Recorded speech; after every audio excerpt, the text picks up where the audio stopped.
Olá, obrigado pelo play no podcast Santeria e Fast Company Brasil, no Festival do Clube de Criação. Eu sou Felipe Luque, sócio e diretor da Santeria. Aqui comigo está o Marcelo Lobianco, CEO da Fast Company Brasil. Bem-vindo, Marcelo. Obrigado, Luque. Prazer estar aqui contigo. Vamos ter dias longos aqui. E eu não estou só com o Marcelo, não. A gente está com dois convidados ilustres hoje, representando a Léo Burnet, uma das agências mais importantes do país. Aqui comigo temos Vinícius Stanzioni, CCO da Léo Burnet hoje, liderando todas as equipes criativas da agência, e o CEO, Fernando Diniz. Fernando, começando com você. Você lembra o primeiro dia que você pisou numa agência? Como é que foi? Lembro. Foi na Loduca. Quando a Loduca era ali no Robocop, a Loduca tinha completado um ano, né? Então eu lembro que chegar na Loduca foi muito emocionante, porque eu vim do jornalismo, fui jornalista há 10 anos, né? Trabalhei na Folha, na Trip, enfim, rádio, mas eu sempre quis trabalhar em agência, né?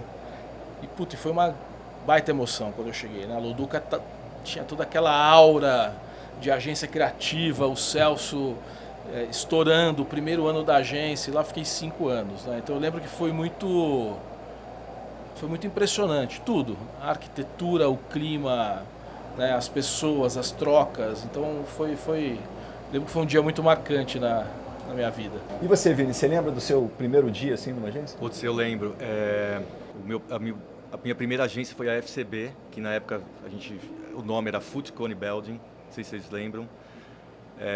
E por acaso era o Loduca também, que era na época, antes de abrir a agência dele, eu entrei uns 5 meses antes de abrir a agência dele, e o Loduca que liderava lá a agência, e a agência era uma agência que estava muito bem na época, ganhando todos os prêmios, tinha um monte de gente que eu estava estudando, que eu queria conhecer, e aí eu consegui um estágio lá como assistente de arte, mas eu queria ser redator. Mas foi o jeito que eu consegui entrar. Eu falei, ela falou assim, você topa? Topo. E ainda me falaram assim, é impossível você passar para virar um redator, vai ser muito difícil, porque na época, o assistente de arte, eu ficava escaneando revistas, né? Não era nem criação, era bem um assistente assim, né, que ficava escaneando revista e passando para os diretores de arte. Só que daí eu comecei, como tinha um monte de diretor de arte do meu lado, eu comecei a fazer títulos, comecei a escrever coisas, e aí comecei a montar um portfólio, e o Wilson Matheus, que era da criação na época, gostou do meu trabalho e me puxou para a redação. E de lá para cá, Fernando, assim, conta um pouquinho da tua trajetória pra gente, desse primeiro dia que você pisou na Loduca e agora que você é CEO da Léo, uma agência com essa tradição, e você chega com uma baita missão. Eu queria complementar, pegando o teu passado, eu não sabia que você tinha sido jornalista, né? O que você traz na tua carreira de hoje, da tua raiz de produção de conteúdo, né? Porque você acabou pulando o muro da igreja para o Estado, né? Ou do Estado para a igreja. Boa. Lu, trago muita coisa, né? Eu falo assim, eu já sofri o que o Vini sofre. Eu já ganhei a minha vida escrevendo, né? Então, a pressão em cima deles, de um redator, de um diretor de arte.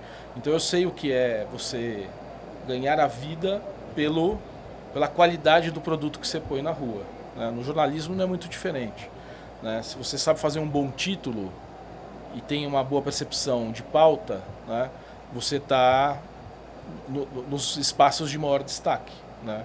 Eu lembro que na Trip era muito isso. Olha, tem que ter uma pitada de Trip aqui para a coisa funcionar, que senão não é uma pauta normal. E isso é muito parecido com a publicidade, ainda mais nos dias de hoje, né? Porque a gente fala muito de buzz, a gente fala muito de talkability, e isso são fatos, são notícias, né? Então, assim, o que eu mantive? Eu mantive um bom faro para notícia, né? Então, eu acho que eu levo para a publicidade, eu olho uma peça, eu olho uma ideia, eu falo, putz, isso aqui dá notícia. Ou se a gente virar isso aqui um pouquinho desse jeito, vira notícia. Então, esse faro eu sempre tive por causa do jornalismo, né? De ter que fazer as coisas criativas, ainda mais na época da Trip, mas mesmo na Folha, eu escrevi para um monte de lugar, tal. Então, muitas vezes como freelancer eu chegava com a ideia da matéria no começo de carreira para o editor olhar e falar, pô, legal isso aqui, cara.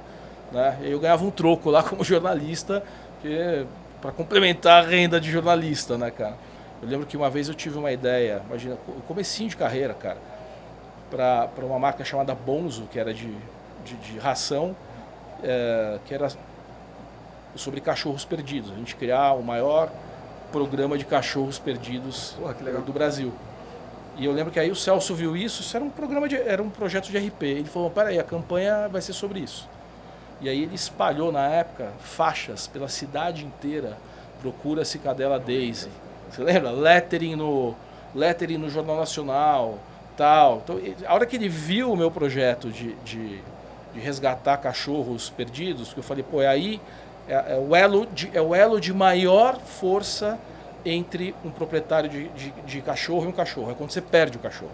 Esse foi o meu insight. Eu falei, puta, é nessa hora que uma marca poderia estar atuando e ninguém estava atuando na época. Ninguém nunca tinha feito isso. Daí eu fui para a TBWA, da TBWA para a Young Rubicon, né? Da Young fui para a FBIS, o comecinho da FBIS, né? Eu tive lá nos 5 anos que a FBIS cresceu absurdamente. A gente desenvolveu uma agência, acho que um pensamento bem diferente, e isso me levou à DPZT, logo na fusão da DPZ com a DPZT, com a missão de pegar uma agência tradicional e trazer digital, trazer um olhar de conteúdo, né? FBIS, conteúdo também respondia para mim. Fizemos a transformação da DPZT, aí virei CEO da DPZ, né, nos últimos 2 anos e meio, e agora estou na Léo Burnet. E do primeiro dia que você pisou numa agência para até aqui, conta um pouco dessa trajetória para a gente, por favor. Eu trabalhei com o Diniz na Young também, eu comecei na FCB, depois eu trabalhei na Ogilvy, trabalhei na DM9, trabalhei hoje é VML, na Young. Todo esse tempo como redator? Sempre como redator ou diretor de criação, né? Tá. Mas todo esse tempo como redator, criando campanhas, pondo a mão na massa mesmo. Mas quando foi essa virada para diretor de criação, foi em que agência? Foi na Léo Burnet. Na Léo. Na Léo eu fui promovido a diretor de criação. E aí, desde então, estou lá e acho que eu fiquei 1 ano como redator, depois fui promovido a diretor de criação. E aí a gente começou a fazer esse trabalho. O que é curioso, que quando o Diniz chegou na Léo, porque ele tem essa cabeça de jornalista que é muito bacana, porque eu acho que a Léo tem um pouco essa vocação de criar buzz, né? Mesmo intuitiva, sem ser uma coisa percebida que é assim, mas ele trouxe isso para a prática, assim. Quando ele chegou na Léo, o Diniz falou, cara, vocês fazem um trabalho que eu curto como jornalista, né? Você pegar a vocação assim da Léo, a gente teve Chiquinho Scarpa, né? Que era uma escavadeira, R$5.000, cavava um buraco e virou um puta de um... Ele ia enterrar o Bentley dele. Aí tem o Emoba, né, que a gente foi pondo as cores da camisa, né, que eram, né, transformando as cores da camisa. Quando doava sangue, a camisa ia ganhando a cor vermelha. Então, se você olhar para o histórico da Léo, ela tem muito isso de conteúdo, de chamar atenção, de gerar engajamento por ideias meio disruptivas, né? Então, eu acho que quando o Diniz chegou lá, ele viu isso e ele falou, cara, isso é muito bacana, é o que eu sempre busco nas agências aqui já tem, né? E eu então, imagina, eu estava dentro do grupo Publicis e eu cheguei na Léo, a reputação da Léo e tal, mas eu conhecia os filmes da Fiat, eu não conhecia todas essas ideias, não tinha no meu radar. E quando eu comecei a ver o portfólio dos últimos 3 anos deles, eu fiquei louco, né? Eu falei, pô, não é possível, cara, né? que vocês estão fazendo isso aqui. E o Vini entrava na minha sala toda semana com uma ideia maluca que eu falava, cara, isso vai dar merda, né? Mas, então assim, é interessante, cara, porque ele e a equipe, eles têm uma fome por coisa que às vezes vai dar trabalho, que vai ter risco. Eles apagaram o estádio do Corinthians 5 minutos antes do jogo, para falar de uma bateria um celular da Samsung que recarregava rápido a bateria. Bum! Caiu o estádio, ficou todo mundo escuro, o jornalismo todo falando pane no estádio do Corinthians e tal. Então essas coisas parece simples, mas ele me contou, precisava de ver qual estádio tinha capacidade técnica de apagar a luz e voltar, porque parece que no Morumbi leva um tempo para esquentar a moviola lá. Tinha que ser um sistema novo, só na Arena Corinthians. Eu recentemente ouvi o Washington, ele falava que é uma boa publicidade, você vende, constrói marca e entra para a cultura popular. E vocês contaram vários cases aí, que eu me lembrei de todos, né, que vocês contaram. Como é que é a publicidade relevante hoje nesse cenário do caos? Acho que o que a gente persegue na Léo Burnet? Acho que tem uma clareza muito grande do produto final que a agência constrói, né? E isso a gente juntos aqui, a gente está trazendo hoje na Léo isso mais a consciência das pessoas, né? Então isso virou não é uma metodologia, mas é um jeito de pensar que tem direcionais muito claros, né? Qual é o nosso ponto de vista? Audiência é diferente de atenção. A audiência você compra. Me dá 150 milhões que eu compro a audiência que você quiser com esse dinheiro. Não quer dizer que eu estou tendo a sua atenção. Então a atenção você conquista, a audiência você compra. Acho que todo o trabalho da Léo, de uma forma muito consciente, é isso que me impressionou muito quando eu cheguei lá faz 10 meses, né? É que é um trabalho de conquista de atenção. E às vezes com dinheiro quase nenhum, né? Às vezes com investimento, que tem coisas complexas que eles desenvolvem, né? Mas às vezes não. Então, acho que tudo que a gente persegue é atenção.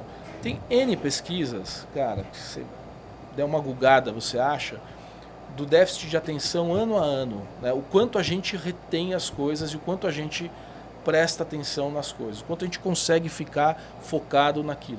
Ano a ano, a nossa atenção vem diminuindo, né? O fenômeno das telas o tempo todo, né? Do scroll, tudo num clique. Então, assim, tá cada vez mais difícil a gente conquistar a atenção das pessoas. Então, eu acho que esse é um DNA que o Vini toca muito bem dentro da agência. A equipe toda dele tem muito essa clareza, né? E eu acho que isso é uma fortaleza nos dias de hoje enorme numa agência de publicidade. Eu até brinco, né? Quando a gente vai apresentar a agência, a gente apresenta um monte desses cases e eu falo, e a agência sabe fazer filme também, tá? Não, eu acho que esse olhar, assim, para chamar atenção, por exemplo, né, quando a Fiat ficou fora do BBB, né? A Fiat ficou 22 ou 23 anos dentro do BBB. Ela fazia parte do BBB. Ela era como se fosse um dos sócio fundador, né? sócios fundadores ali do BBB, né? Então, assim, ela teve tinha provas icônicas da Fiat que entraram até no livro dos recordes. Então, ela fazia parte. Quando a Fiat saiu do BBB, entrou a GM, né? A Fiat acabou ficando fora do BBB depois de 22 anos. E aí o que o Diniz fala, né, que a gente chama, como que a gente vai chamar a atenção, como que a gente vai estar dentro da casa sem estar na casa, né? E aí uma coisa de brincar com a atenção, até o Diniz falou assim, cara, a gente prestou atenção nas conversas. E as conversas que estavam tendo naquele momento era assim, cadê a Fiat? Pô, tô com saudade da Fiat. Cadê a Fiat? Por que a Fiat não tá? E a gente percebeu num social listening que as pessoas estavam querendo a Fiat. E aí que surgiu a ideia da gente falar, tá bom, a gente não está na casa, mas a gente vai participar disso, né?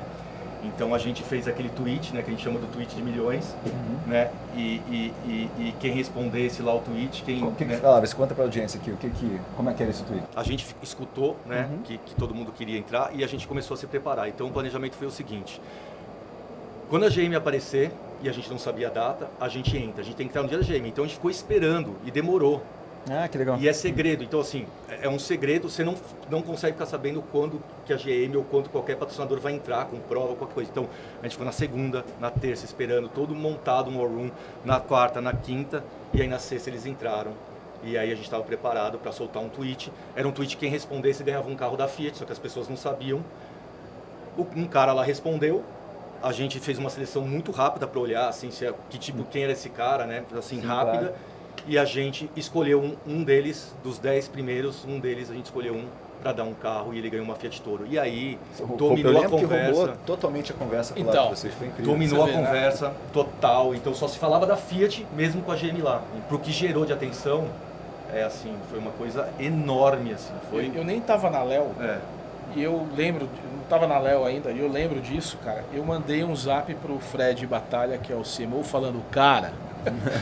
Você é um sacana. Os caras investiram milhões no BBB e você com um tweet você quebrou a banca. Bom, a Fiat é um cliente que tem uma história longuíssima ali, mas eu vi trabalhos incríveis da Léo agora para Clube Social, para Oreo, para Trident, Samsung recorrentemente. Então, e estamos falando de clientes com vibrações muito diferentes, assim, né?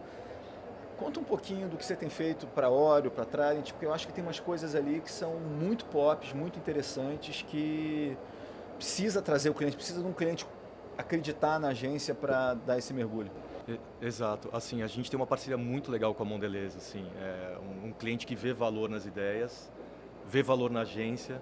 Então a gente trabalha quase como se fosse, parece uma coisa só, uma equipe só, sabe? Chega num momento que parece uma equipe só, não tem agência e o cliente. Então isso é muito bacana. Então a gente tem feito muito festival para Mondelez, né? Para Trident e Clube Social. Inclusive a gente, no último festival no Rock in Rio, a gente começou construindo uma campanha, né? Eram 40 anos de Rock in Rio e a gente, Trident era um dos patrocinadores, e a gente trouxe a Rita Lee, né? que esteve no primeiro Rock in Rio, e trouxe a Luísa Sonza. Então a gente fez um encontro de gerações, de um jeito super moderno, bacana, para trazer um pouco dessa nostalgia, né? E também os dias de hoje com a Luísa Sonza. Então a gente começou construindo isso com filme, com música, trouxe esse tal de rock and roll, né? Então a gente começou construindo isso e depois a gente foi para o social. Assim, a Mondelez ela é completamente digital e social, assim, né? A gente, principalmente Trident, você não vai para a TV com Trident, né? Se for é muito pouco, quase nunca. Então assim, a gente tem que trabalhar, então é um social muito forte, é um digital muito forte. A gente criar essas ativações, criar chamar atenção com ideias, né, que não tem uma mídia. E aí a gente foi construindo isso e se você pega agora o resultado do que foi no Rock in Rio, em primeiro lugar acho que ficou a TIM, uma verba muito maior. Depois, em segundo, acho que ficou o Itaú. Em terceiro ficou o Trident, na frente de Natura, de marcas enormes, entendeu? Então é aí que a gente está tentando buscar, sabe? Não é sobre o que o Diniz está falando, comprar a mídia. Como que a gente ganha a atenção das pessoas? Não é sobre dinheiro. Não é sobre dinheiro, porque o dinheiro está cada vez menor, vamos ser sinceros, assim, né? Os investimentos. Então como que a gente faz esse barulho? Então foi o último trabalho que a gente fez para trás, foi muito bacana, foi um puta processo legal. E deu resultado, né? O resultado também. A gente, além de criar a campanha, de criar as ideias, a gente também criou as embalagens, deu nome para os sabores, né? Então tinha o Heavy Menta, a gente fez uns trocadilhos, tinha uma brincadeira, melancia popular brasileira, que era o de melancia. Então a gente fez um monte de brincadeira com os nomes. Então é um trabalho muito 360, é uma plataforma bacana. Isso foi esse ano, né? Agora, também tem que o cliente bancar as coisas, né? Uma agência, ela é feita, o cliente faz a agência também, né? Eu jogo essa responsabilidade sempre nos clientes também, né? O nosso sucesso é uma responsabilidade compartilhada. A agência também é feita pelos clientes que tem. Então, se você tem clientes que bancam, que se arriscam, ideias, né? O nosso mercado tem. É um mercado, né, muito maduro, né? Então tem que ter clientes que bancam. A gente tem a sorte que a gente tem, né? A gente tem o Álvaro da Mondelez que banca, a gente tem o Fred que banca, então a gente tem clientes que bancam as ideias, né? Gente, muito obrigado por terem aceitado o nosso convite, por compartilharem um pouco da visão de liderança, visão criativa, tudo que está acontecendo com a Léo, o que vocês estão fazendo pelos clientes de vocês. É realmente um trabalho maravilhoso, incrível, morro de inveja. Parabéns, Vini, parabéns, Fernando. E todo o sucesso do mundo para você. Acho que, já que é a primeira vez eu me enganei ali no começo, achando que já era a sua segunda vez lá, é porque realmente você tem um match com essa agência muito grande e que já está fazendo um trabalho incrível, tenho certeza que vai ser daí para cima. Legal, obrigado a vocês. Eu também queria agradecer a presença aqui, foi muito bacana falar com vocês, estar aqui, obrigado. Hoje ganhando estrelas, vambora. Tenho certeza que vão ganhar muitas. Boa sorte para vocês, obrigado. pessoal. Obrigado, gente. Valeu, bom ver vocês.